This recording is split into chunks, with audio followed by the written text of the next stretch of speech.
100% fee రాయితీతో AI నేర్చుకోవాలనుకుంటున్నారా? Attend quality thought gen AI test 2025. Hyderabad నగరం అంటేనే మనకు తెలుసు. ఈ మధ్య కాలంలో చాలా అంటే చాలా ప్రాంతాల్లో కుక్కల బెడద ఎంత భయంకరంగా అయిందంటే చెప్పనవసరం లేదు. ఇక గల్లీలు ఎన్ని గల్లీలు ఉంటే కొన్ని వందల కొద్ది కుక్కలు కనిపిస్తున్నాయి.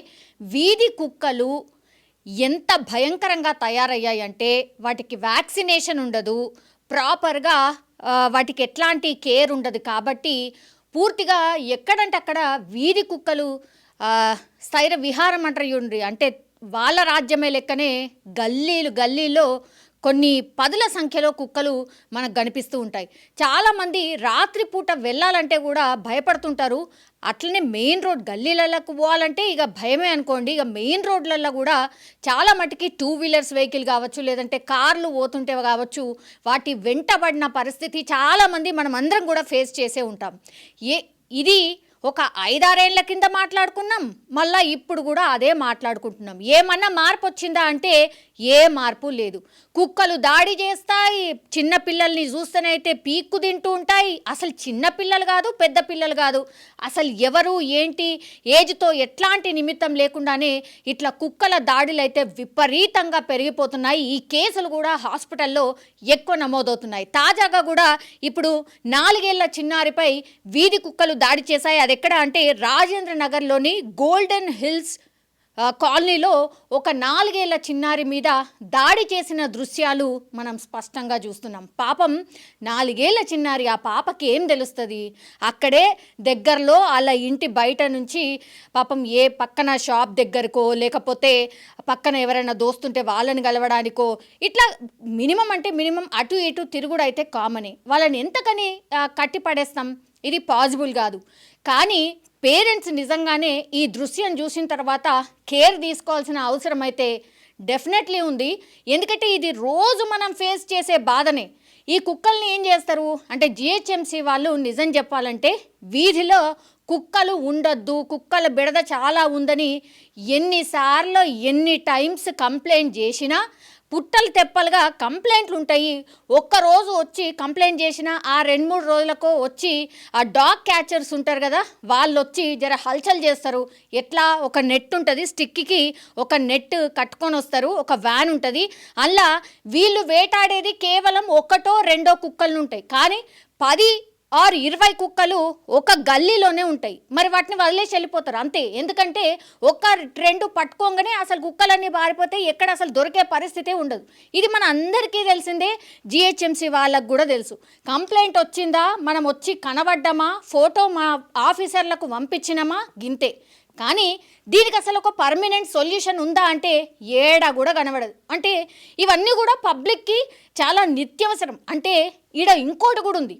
ఇవేమన్నా మరి గుర్తుంటాయా ఓట్లు అప్పుడు అంటే అసలు ఏమీ గుర్తుండవు.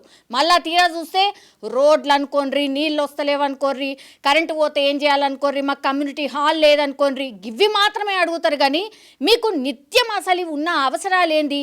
మీకు కావాల్సింది గిట్ల వీధి కుక్కల బెడద బాగా ఉన్నది కాబట్టి వాటిని తొలగించేయండి అని గుర్తొచ్చినప్పుడు, గిట్ల అటాక్లు అయినప్పుడు మాత్రమే మనం కంప్లైంట్ చేసి ఆ తర్వాత వదిలేస్తూ ఉంటాం.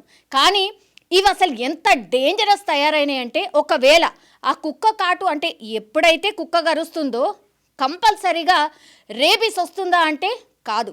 రేబీస్ అనేది ఎప్పుడు వస్తుందంటే కుక్కకు కూడా రేబీస్ ఉంటే, ఆ రేబీస్ ఉన్నటువంటి కుక్క కరిస్తే మాత్రమే రేబీస్ వస్తుంది. ఈ ఇన్సిడెంట్లో మాత్రం కుక్క పూర్తిగా ఒక 2 కుక్కలు పాపం ఆ 4 ఏళ్ల చిన్నారి డిఫెండ్ చేసుకునే ప్రయత్నం కూడా చేస్తుంది. అంటే పారిపోతుంది, కింద పడ్డది, ఆ తర్వాత గట్టిగా అరుస్తున్నది. కుక్క పూర్తిగా లెగ్గును బట్టి లాగేస్తుంది. ఇంకో కుక్క కూడా అటాక్ కోసం వచ్చింది.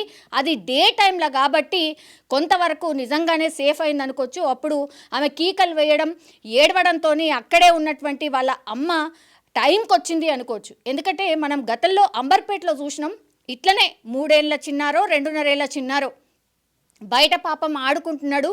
పూర్తిగా కుక్కలు దాడి చేసి, అది కూడా డే టైమే, కుక్కలు పూర్తిగా దాడి చేసి పీకు తిని చంపేసిన పరిస్థితి. సో గిట్లా చిన్నారుల మీద దాడి చేస్తున్నాయి. కుక్కలు ప్రాణాలు తీస్తున్నాయని ఎన్నిసార్లు మొరబెట్టుకున్నా, ఎంత ఆందోళనలు చేసినా ఈ ఘటనలు మాత్రం ఏడ కూడా ఆగుతలేవు.